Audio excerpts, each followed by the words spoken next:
Hey guys, what's up? It's me, Thomas. Today we're back here with How to Beat Anime. Been a while since we've been here, but I thought, hey, why not? So today we actually got an old school one. I believe it's an old series called Experiments Lain. The video is called How to Beat the Wired. I'm guessing just people chronically on the internet, but like I said, this thing's old, so I don't know exactly what's gonna go happening in this video, so I'm going on this one blind, so wish me luck. Without any further ado, let's see if we beat these guys. Be sure to like, subscribe for more. Hope you enjoy. Here we go. What would you do if a dead classmate started emailing you from the afterlife, saying she's alive but on the internet? And what if accessing the digital world started blurring the line between reality and cyberspace, and you start questioning your own experience and your own existence? You have to navigate a world where the internet is becoming God. You deal with stalkers who can manipulate reality through technology and figure out if you're even real or just a program. Today I'm going to break down the mistakes made, what you should do, and how to beat the Wired in Serial Experiments Lain. This quiet, awkward girl has no idea her reality is about to completely fall apart. Her name is Lain Iwakura. She's the kind of kid who fades into the background at school, barely talks to anyone, doesn't use computers, lives in her own little world. This girl named Chisa feels like life's gotten so complex, so she climbs to the top of a roof and kicks her own bucket. This changes many things. At school the next day, Lain's classmates receive a disturbing email from Chisa, the girl who kicked her own bucket by jumping off a building. And in class, Lain can barely pay attention because the letters on the board are just disappearing. Most people would delete this email immediately and see a therapist, but Lain's curiosity gets the better of her. She's the only one who hasn't seen the email, and so she heads home, turns on the computer, and sure enough, there's an email for her too. Chisa informs her that God is in the Wired. It's like their version of the internet, and mom doesn't give a flying you-know-what about it. When her dad gets home, Lain asks her about getting a better computer so she can access the Wired properly. Dad, who's basically a tech-obsessed hermit, gets really happy and starts talking about upgrading her ancient computer to something called a Navi. It's a personal computer. Things get weird. When Lain finally logs into Wired to check Chisa's email, she gets a response. Chisa tells her that God is in the Wired, that the boundary between physical world and the digital world is disappearing. And Lain doesn't need to be afraid. Being the socially awkward one that she is, she doesn't know what to do with this, so she just goes deeper. Okay, so she just speed ran from being computer illiterate to having deep philosophical conversations with a dead person in the Wired within 24 hours. Something bad's gonna happen. You're dealing with someone who is either pulling a cruel prank and hacked a dead girl's account. You should not engage with that like as if you're a pen pal. You should have reported it to the school counselor, administrator, somebody, anybody else. Forced mom to peel off from whatever she's doing, make her look at it, have dad fully read it, check it out. It's like, guys, I can't believe I have to talk about this. We gotta do some basic digital safety protocols here. Seriously. Learn how the Wired actually works. Understand the risks. Talk to somebody who knows about internet safety. The moment Chisa starts talking about how the physical world doesn't matter and God lives in the internet, maybe should log off and don't log back on. That is like the setup for being taken advantage of being manipulated, being gaslit. It's like the startup of a digital horror story. Abandon your body, join us in cyberspace, everything's great here. Kind of like the Matrix. Not exactly the kind of thing you want to really truly. Yeah, even I'm like, I'm not gonna trust that. Let's be real. If someone says God's in the Wired, I would be like, got any proof of that? Like, no offense, but you gotta have some skepticism, you know? Like, you know your friend's dead, and the fact that, I think from the context, does sound like it's coming from her account, your first thought would be like, okay, bye. Deleted. But if it does come back, I'd be like, okay, maybe I should look into this more. Just saying. Gotta think about it, you know? Like, again, like, if you're getting stuff from a dead girl, just delete it once. If it comes back, then you should really worry about it. Otherwise, good luck. Also, don't respond right away. Just make sure you got a safety net.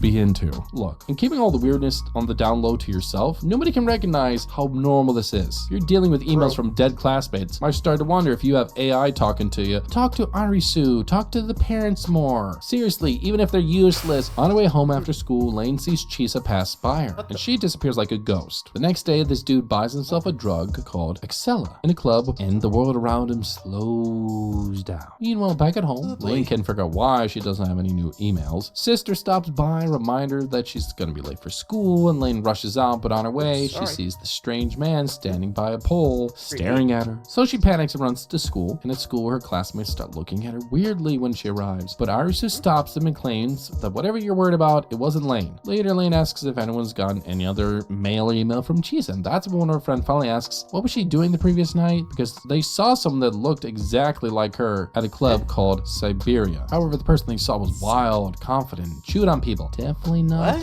reserved Lane, so they decide to take Lane with them to the club in case she meets this doppelganger. Lane tries to... Honestly, that happened to me before, but I honestly didn't follow anything up on it. Like, I actually went to the mess hall. I think I already told this story, but someone actually said that someone who looked like me was there. I was like, oh, I just got here. Honestly, I'm not even sure I actually did meet that doppelganger when I was in Sam Houston. But I'm not, nothing else. Sorry, that just reminded me of that. Still, yeah. Oh boy. Anyway, next. She turned on the offer by text, but when leaving school, she gets accosted by Chisa's ghost again and some strange apparitions walking through her. She freaks out, rushes back home. She gets there. Delivery guy hands over a parcel. It's the new Navi that she asked for, but it's the newest of the newest model with all the highest specs. Dad returns. Lane asks him to set up immediately, and once it's running, she registers herself as the Navi user, and everything about this simple Navi is going to change really quickly. Lane doesn't see an email, so she heads out to join her friends at Siberia, and she finds out that she's grossly underdressed. There, someone pulls out a gun and starts shooting. Everybody panics and runs, and Lane can't move from where she's standing, and Arisu helps her move. But when the shooter sees Lane's face, he freaks out and asks her why she's making him do terrible things. Lane does not break eye contact, walks up to him, even with the gun pointed at her. When she mouths off that no matter where he goes, everyone is connected, the dude decides to freak out and, well, kick his own bucket. The cops take Lane in for questioning. However, when they call her home and her parents don't respond, they let her go. Arisu apologizes for dragging her out, but Lane's mind is beginning to fracture. Cops take her back home. The house is empty. She waits for a while and eventually goes to bed. The next day, Lane tries to talk to Mom about her experiences, but Mom's not interested, so she keeps it to herself. On her way out, Lane spots another stalker. Instead of a man, it's a black car. She runs off to the bus station, but in the bus, she hears a voice that says she's not alone. When she gets to class, the rest of the girls are gossiping, and in class, Lane can't pay attention. She's drawing circles in her notebook, and the circles start spiraling and spiraling, and Lane sees an apparition at the door where she hears a voice asking who is Lane. After school, Arisu's friends find Lane in the locker room and take her brown envelope from her because they think it's a love letter. When they see a cartridge inside it, they return it. Lane heads home, calling the cartridge a psyche. On the internet, people talk about a mysterious group of knights who created the psyche. Lane listens to the other gossip over the wire before her dad comes home, and he's happy to see her using the Navi. But when she asks him what the cartridge is, his demeanor changes. He's like, oh, I don't know, and he quickly leaves the room. That night, Lane steps out to take a stroll to Siberia. When she gets out, the strange car is there again, but this time there's two dots following her every move from inside the car. She runs quickly and gets to Siberia. She meets these kids who show them her psyche. They get excited and explain that with it, she can have full access to the Wired, and one of the kids explain how to set it up. Another kid says he has met her in the Wired before and she's acting differently now, but Lane's never been in the Wired. Later, Lane's sister returns home. Okay, at that point, again, not good. I'm not even sure how you deal with a doppelganger situation. You know? Like, at that point, like, okay, go back to that car. Like, if I saw, like, the dots and just they're following me, I'd be switching out my routine to make sure, you know, like, hey, not straight home or not straight to school. Like, go about a roundabout way that you might know of, but they won't know. I'm just saying, you gotta make sure that they can't follow you. Also, since, you know, it is Japan, there's going to be some narrow streets that those cars aren't going to be able to follow you. So, find a narrow street, wait for them to come out. If they don't, well, just, you know, hide until they leave. I mean, that's what I would do. Anyway.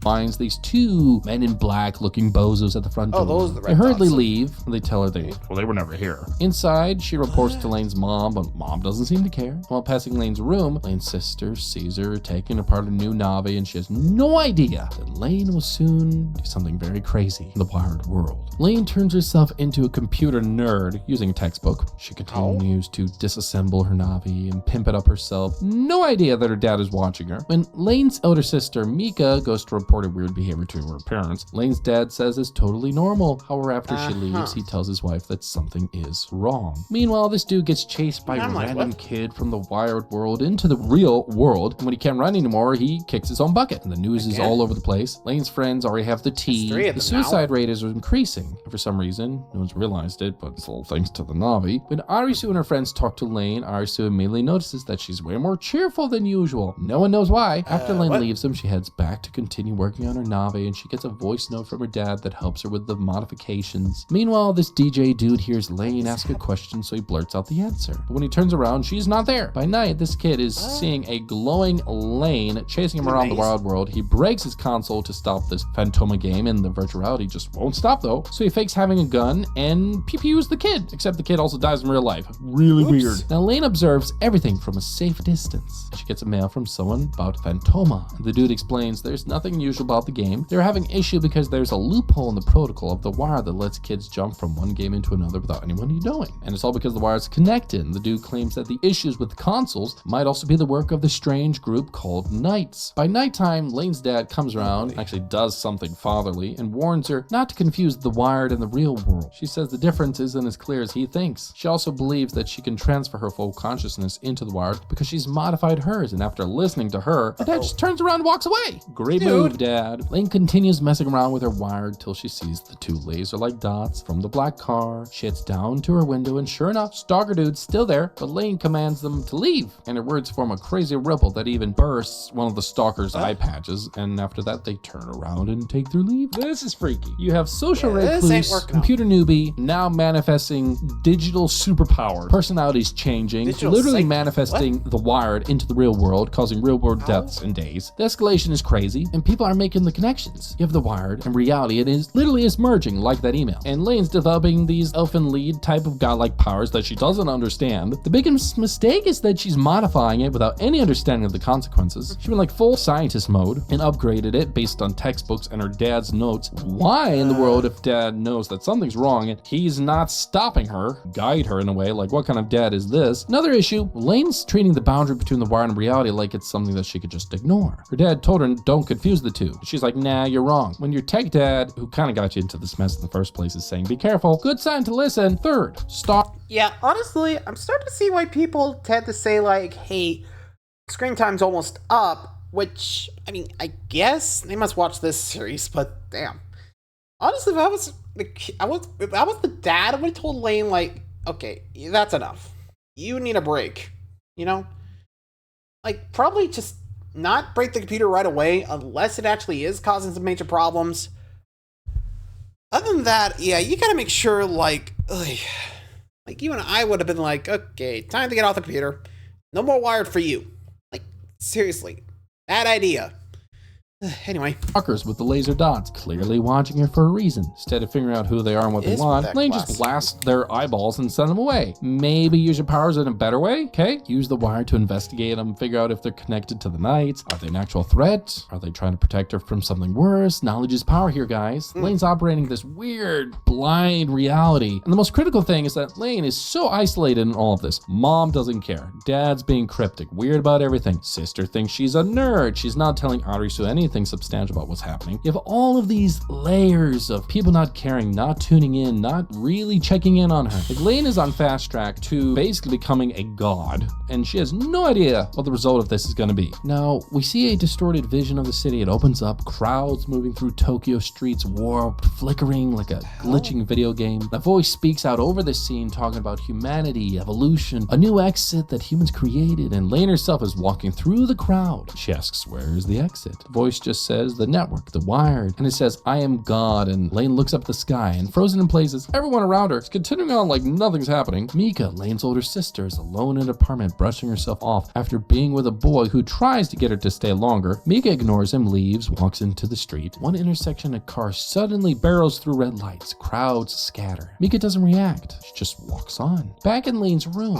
she kneels before a doll in a dark corner, totally normal. With a smile, she asks it to tell her a story. And after after some coaxing, the bloody doll speaks, and it explains something weird. Every event is predated by a prophecy. Only when the prophecy is there will the event occur, and Lane's stun asks who will tell this prophecy. But the doll doesn't give any more answers. Lane's Navi switches on with news footage reporting that Tokyo traffic information system was hacked, automatic car controls going haywire, resulting in fatal accidents. They say the bug's fixed, won't happen again. On a giant screen in the city, there's a crash site. Lane's standing in the middle of the intersection, perfectly still as life pushes past her. She walks away. The strange man hands her a packet of tissues. Mika gets handed the same packet of tissues, and there's a message. Hell is full of the dead. The dead will wander. So she throws it down, says that's a bad omen. People burn her as the don't walk signal flashes, and Lane remains in the center of the street whispering to herself. Mika gets interrupted by a giant scream where Lane's super deformed face starts staring at her, which would make many people poop their pants. Back in Lane's room, wires are stinking across the wall, and a mask floats before her. It tells her that the prophecy will be executed. Lane argues that something can't be happening. It can't be a prophecy. The mask explains that history isn't just a series of lonely events, that someone or something connects them. Lane asks who's the connection, but gets left without an answer. At school, Lane's classmates ask her about something that happened yesterday, hinting she did some hacker trick. Lane's confused and says she doesn't know what they mean. The Navi again show news about the traffic system hack, and Lane sits there looking like she's never touched a computer in her life. At dinner, her family, Mika asks Lane if she was in Shibuya earlier, and Lane denies it. Her parents ignore the exchange, absorbed in their own routine, like the world's worst disconnected parents. Mika drinks milk, but the surface sparkles, and abruptly they're back at the intersection. The crowd shifts into shadowy energy-like figures approaching her, and Mika collapses to her knees. Imagery flips through surreal experiences. A pyramid shape behind Mika, a message written in spilled coffee that reads, "Execute the prophecy." A deserted restaurant that fades to static. Mika, running home, trembling and crying, sees another version of herself in the hallway. That duplicate disappears when Lane arrives, and only a ghost like Mika remains before fading away. Back in Lane's darkened room, lit by only her glowing monitors, Lane stares into the screen and just asks, who will it be today? The night starts at Lane's house. Her father stands outside her bedroom and notices something weird. There's water on the floor, and Lane's Navi computer is expanded to fill most of the room. He calls her name, and Lane doesn't seem to be aware of him anymore. Lane's suddenly floating in a brilliant white space in the wire, talking to unseen figures about protocols and how things are so strange. And her voice is calm and curious as she speaks about the odd situation, and ends the conversation by thanking the knights. That's a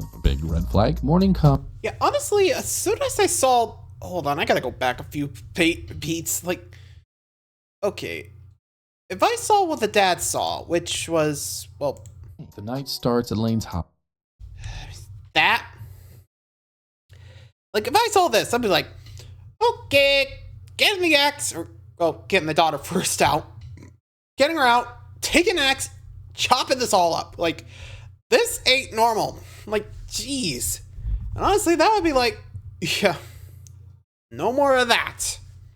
Like, seriously, no offense, but this does not look good. You know? I mean, look at this. Like, this is nuts even for an otaku. Like, you have to admit that, right? Like, all of this, like, ain't no way. Anyway, back to it. Red flag. Morning comes, Lane walks to school, and out of nowhere, a boy on the sidewalk points up at the sky and with his arms raised in a V shape, and Lane looks at where he's pointing, and when she turns back, the boy's gone. And at school, Lane's about to connect her pocket Navi to the wire, but her classmates stop her. Reika teases her about being too diligent. Arisu and Juri laugh together. They ask Lane if she's alone, and Lane says that many people visit her, and then she corrects herself, saying maybe she goes where they are. Her friends press her for details, but she smiles mysteriously and calls it a secret. After the school girls go shopping together, laughing, enjoying life. Their walk, it slows down. Reika points out a boy down the street. Same boy Lane saw before, staring at the sky. Lane sees him, and the girls continue down the street, and Lane's attention gets drawn to two children who raise their arms towards the sky, just like the boy. The sky shifts in an eerie way as clouds part, and a massive image of Lane appears among them, like a figure watching them. People in the crowd gasp, questioning what they're seeing. Arisu realizes that is Lane. Then the sky just kind of poofs back to normal like nothing happened. Back at home, Mika sits sits on the couch watching TV. Mom mentions how Lane's been coming home late a lot. Mika barely responds, staring blankly at the screen like she's just checked out. Lane enters her dark room. Navi turns on by itself. A news report plays about an extraordinary phenomenon. Lane angrily strips off her outerwear and sits before the screen and tells her Navi to connect her to the wired. She's not had enough nightmare fuel for one day. In the wired, Lane goes along a path of light and darkness, gets confronted by a giant mouth, talks to her about changing shape in the real world, claims superiority because of its user permission level. Lane brushes it off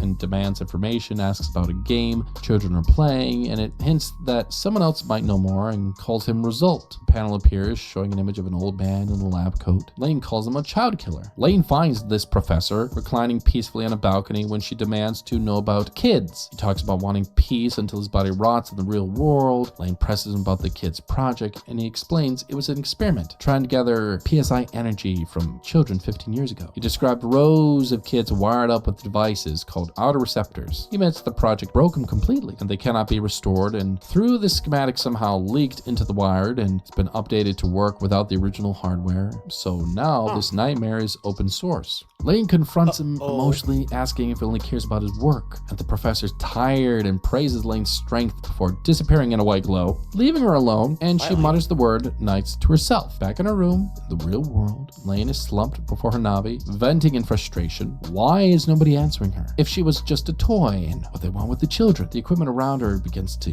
get hot. 2 red laser sights scan her ceiling. The 2 black men stand by in their car. Lane sees them, confronts them, demands them to know. Are they Knights? They tell her to get down, and an explosion rips through her room and the cooling system fails. Lane asks what happened. One of them explains the cooling system blew because a parasite bomb was placed in it. Lane insists they sound like they had nothing to do with it, and they don't answer her questions. Before driving off, the taller one tells her the Knights were responsible, leaving Lane stunned as sirens are wailing in the distance. And back in her room, stuff's not right. Wires are spilling out like it's organic, like it's growing, like it's alive, filling the space, twisting, threading everywhere. Lane sits in front of a massive now Navi setup, talking quietly to voices that don't sound human. She's trying to understand to make sense of what's happening to her, and then Mika appears in the doorway, barely speaks, like she's fading out of reality. Lane notices, then turns back to her computer as it's flashing a warning on screen. On the streets, society does not look right. A man wanders around with a bizarre rig strapped to his back, deeply lost in his own wired reality, while people are walking past him and he's invisible. The wired is not a place on the web. It's bleeding out into everyday life, and people are feeling the ripple effects. Back at school, Lane is physically present, but she's not there. She's tinkering on her hand with Navi. While the class goes on, Arisu sees it happen, and there's real concern in her eyes. She's worried because Lane's not quiet anymore, like not just quiet.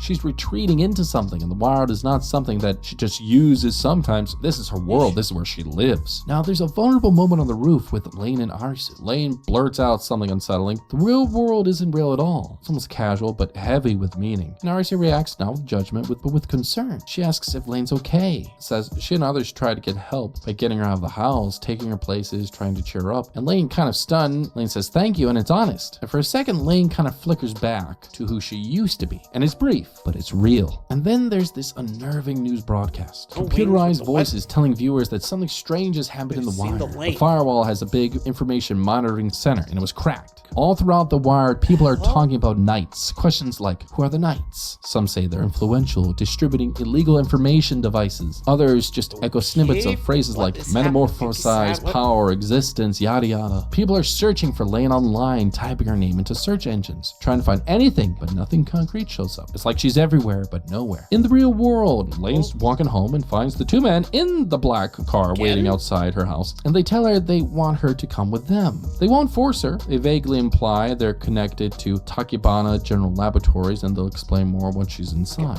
She's confused. She's unsure, and for the first time, you can see Lane being worried. Yeah, the men in black dudes, they take her to the secret hideout, and this old man is fiddling with an old computer. Lane interrupts him and helps him pimp it up. When she fires it, she finds herself on the screen, and there's an excited voice because it means she's a part of the Knights. The old man turns off the computer and gets down to business. He tells Lane that she's something unnatural in the wire. She's definitely tied to it. He also lets her know the Knights are interested in her. She tries to find out who they are, but the old man spins the book on her and pulls the oldest trick in philosophy. He asks her if she knows who she she is, if her parents are real. And when he's done with that, Lane has more questions than she ever did before. Lane can't even remember her parents' birthday, even her own birthday. And she has a personality switch. Lane from Wired comes to the forefront. Wired Lane strolls out and takes her leave. The strange dude that tried to join the Knights kicks the bucket, falls into a ditch, but his strange Wired advisor's still working. Later, Lane heads into the Wired. Yeah, okay, I had a feeling that was the case about a split personality.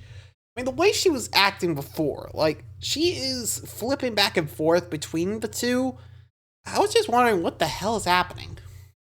Like, I wasn't sure it was like a body or a clone or a wired construct that's just going to reality, which, as we see in the show, could be possible, but I guess in this case, it is kind of a split personality, which sometimes gets human form, I guess. Depending on the hallucinations, I guess, but considering everyone else is seeing it, so maybe. I don't know.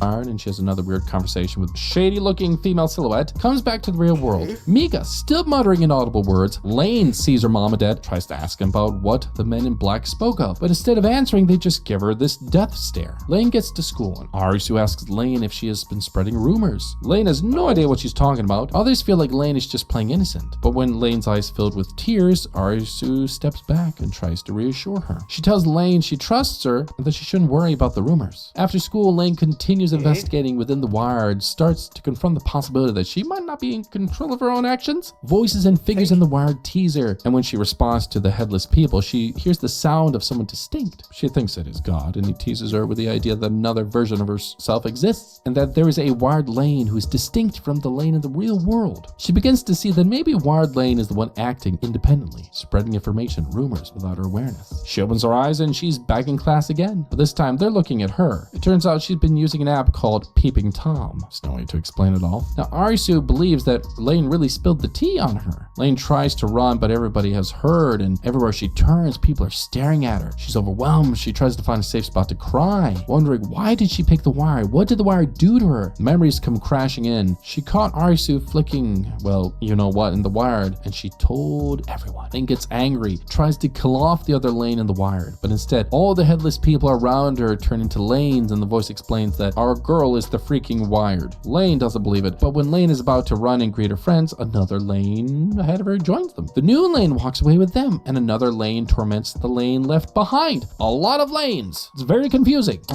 Big problem. There's many versions of us running around. You gotta start asserting yourself here. Big time. You gotta decide to use your reality-altering powers to fix this. The Wired Lane spreading rumors, that's not a bug. That's like a feature. It's showing us that you've lost control of your own existence. Should have tried to investigate what the Wired Lane actually is. Why is she acting independently? Can we merge our consciousness back together? Or can we establish clear boundaries between personas? We're using these powers reactively and not proactively. We've only deleted the rumors after they cause damage. We're kind of doing like whack-a-mole. We gotta figure out the line between helping, if we can delete bad memories, what's stopping us from deleting all bad things? What's the line between playing, I don't know, trying to right the wrongs and being God? More important. Then again, with that whole, I don't know why, but Lane, like multiple lanes going on, almost feels like Legion from X-Men, who had multiple personalities for each of the powers he supposedly could come up with. Or it was like, I think it was like Charles Xavier's son, I think? It's been a while, so he's an Omega level mutant that could create different personalities or people for those personalities, and, well, they would get new powers. Long story. So I think if I started, or I don't know, like, at some point, you gotta start, like, as soon as I started Question Reality, I would be like, oh boy, okay, write down, like, you know, what you can remember. You gotta set yourself, you know, like, an anchor to remind yourself where you are in reality. Because, well, remember, if you can't even differentiate your own reality up here, you're kind of screwed. I mean, you're pretty much screwed, but you get the idea, right? Oh boy. Anyway. Deleting everybody's memories, you are super powered. Lain just needs to ask the right questions. Lain is like the Flash. Just pull out a flashpoint into one reality, and there's many timelines. If I were Lain, I would put a lid on maybe using the powers until you can start to carefully play around with these and actually learn to control them. So the next day, we see Lain in her room. She's sad and alone. Navi gear running, wires, screens everywhere. The floor is covered in water left over from her cooling system. She hears the sound of the door. Someone steps into the room. But when she crawls around her equipment to see what it is, it's a weird, strange figure. It's like an alien with long arms and oversized head. It doesn't talk, it just smiles and disappears. So Lain enters the wired again. She's surrounded by strange energy beings made of light. She asks deep existential questions. Lain insists she isn't her, that she's not the wired, and beings start debating existence, how memory works before disappearing. Our girl's alone and furious and confused. Lain heads to Club Siberia. The DJ sees her. He hands her a plain brown envelope. He claims he forgot yesterday. Inside, she finds a microchip. Elsewhere at the club, 3 school acquaintances are sitting together. Lain approaches them, tells the kid Taro she'll go out with him on a date. Taro looks confused and half-jokingly says he doesn't want to date the current Lain. However, Lain takes him home, wink wink. Taro is impressed by her complex Navi setup. Lain sits him down, shows him the microchip the DJ gave her. She then asks him bluntly if he's a knight. Taro stammers and panics and admits that he's in contact with the knights. He's not a full member yet. The chip is a non-volatile memory device that would overwrite existing memories if installed. After spilling all this, Taro kisses Lain before leaving, and despite all the things, he is a stud. He considers they're meeting a date. Lain does some digging into her memory of the wired and finds out a dude named Masami Eri, former Tachibana Lab researcher, supposedly developed the code in some 7th protocol to use Schumann resonance and connect people at an unconscious level. But his work was discovered and the lab fired him, and he was found dead, his body hit by a train. Lain heads out for some fresh air and finds a man in a lab coat across from her. Lain looks at him and realizes that this is Masami Eri himself. Lain confronts Eri and claims that he's God, and Eri starts asking questions that Lain's thinking like, how can you be God when you're dead? And Lain says flesh isn't necessary to be alive, that only death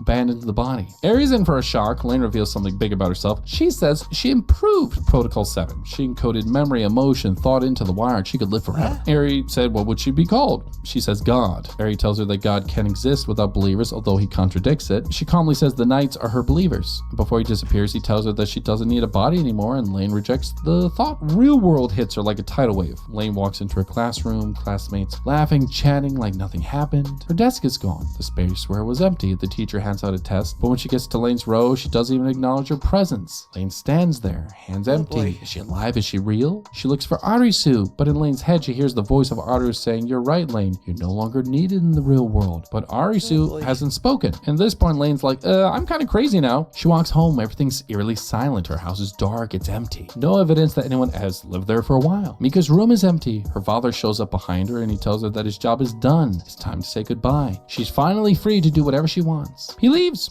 She cries and tries to follow him, but he tells her that she was born in the wired, and in the wired, she would never be alone. So Lain goes to the wired. A voice asks her if she wants to do something, because she's the boss of the world. She asks, who are the knights? The voices debate who they are, where they came from, what they mean. Lain says quietly that God in the wired can be God, because there are believers of God. And that's when Lain gets angry and flashes of energy explode, but she doesn't know that in the real world, her anger is having an effect. The world is collapsing around the knights of Eastern Calculus. On Net News, a full list of the Knights members is posted. Panic breaks out. Ordinary people see their names, their faces online. One businessman tries to pack and run. Other scenes show individuals tied to the wired, dropping dead in their homes. Net News reports that people all over the world are kicking their bucket. Many of them are connected to networks or were members of the Knights. Back in her room, Lain sits wired into her Navi, eyes half closed, cords wrapped around her, multiple screens flickering messages. The men in black enter, and one of them tells her that it was a request from their clients to eliminate all the Knights they uncovered. He says the wired must not be a special world, it must also help the real world. Lain tries to speak but is interrupted and says she must not exist in the wired because she is still alive. They tell her that soon, even the lingering ghost of Masami Eri will be released and gone, and their client is going to rewrite Protocol 7. Lain goes back into the wired and finds Eri again. She wonders how can he still exist if all his followers are dead? He says because she still believes in him, he will continue to exist. Eri tells Lain that she never had a family. She's always been a hologram from the wired. That gets her angry and she screams and the power lines snap and Eri disappears. Okay, the moment your desk disappeared, teacher's not acknowledging you, there's definitely a problem. Like our own wired self is trying to merge us into the digital world. You have an ability to investigate this,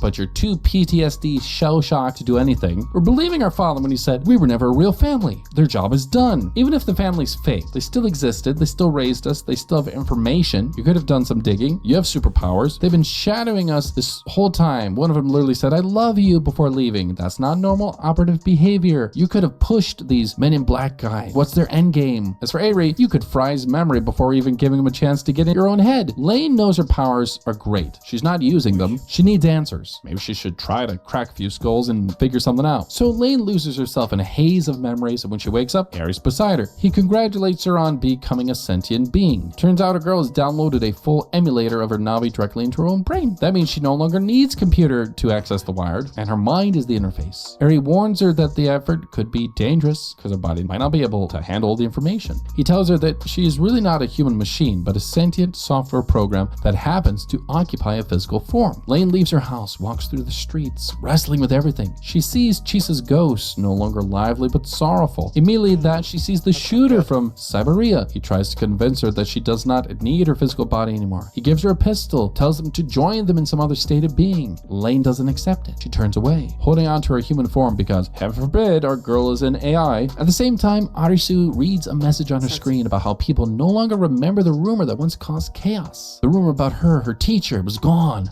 Something strange appears just outside her door, a distorted figure, and Arisu's scared. The figure reveals itself and it looks like Lain, but it's twisted and it's unsettling. This Lain explains that it wasn't the real Lain who spread the rumor, that she now has power over reality itself because the barrier between the wired and the real world has been broken. She tells Arisu she's been working to be able to erase the past event so that life could be easier. Then she just poofs, and Arisu's confused and horrified by what just happened. The next day, everything changed again. The rumor about Arisu gone. Her classmates talk like it never happened. Arisu stands in a white haze for a moment. She sees Lain behind her, looking at her in a way that is strange, almost like a reflection in a mirror that doesn't quite match. Lain's expression is unsettling. Arisu greets her friends normally, but things feel off. Wow, okay, so Lain just downloaded an entire computer system into her brain, became ascended artificial intelligence with a physical body. Here we are wandering the streets, having existential breakdowns, encountering digital ghosts. Maybe create a set of rules, try to create like some sort of mental framework to understand this. What will I use it for? What are my limits of my power? How can I trust myself if I'm going too far? Like, you're operating with these almost godlike abilities. That is a recipe for disaster. Look at how you handled Arisu. You show her place. Twisted version of ourselves. Hey babe, we rewrote reality for your benefit. Poof, gone.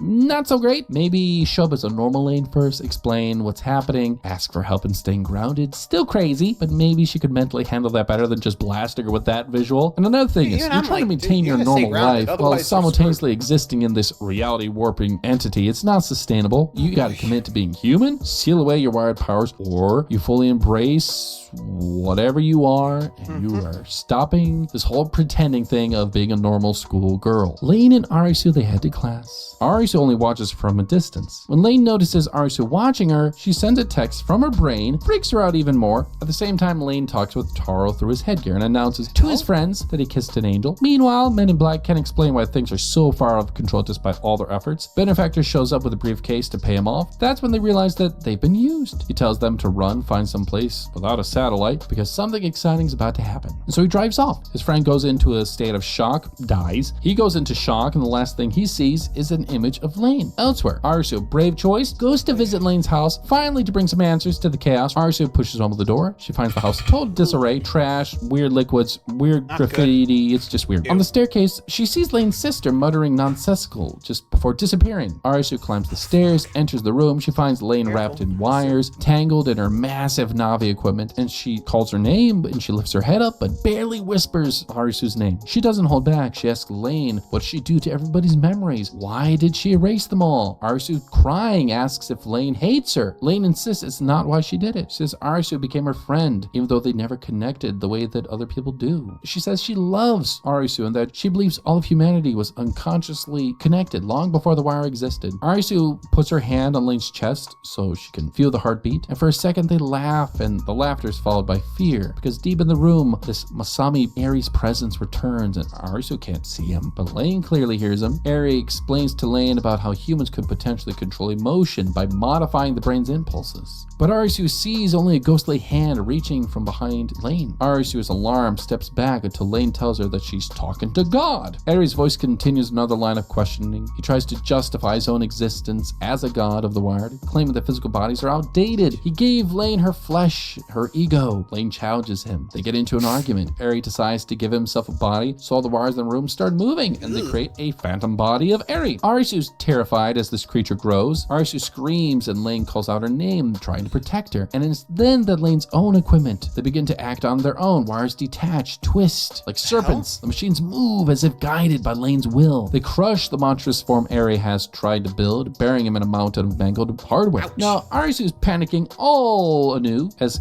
Lain defeats Eri. Her mind can't take what she's been forced to witness. She screams, pushes Lain off, but Lain can't figure out why she's destroying everything she lays her hands on. Lain resets the entire world, and after the reset, Lain doesn't exist anymore. It's just her father, mother. Life continues as normal. Chisa's still alive. Arisu, rest of the gang still friends. Even Eri's still alive in this reality. While they're all happy living life, Lain is still deep, fighting within the wired, deep in the wired. Lain finds another Lain, and they talk for a bit. Things get too lonely, and her dad finds her, and they have tea. Thereafter, a much older Arisu walks with her partner, but spots Lain standing on a pedestrian bridge. She tries to say hello and asks if she knows her, but Lain denies it. They say their pleasantries and goodbye. Lain finally realizes that she can see anybody she wants to, whenever she wants to, so she promises to be with everybody forever.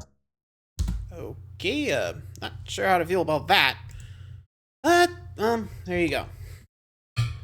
Man, what would you do if you came? Sorry. Trying to pause that. Well, anyway, thanks for watching, guys. Hope you enjoyed that. Nuts, though. But anyway, until next time, adios.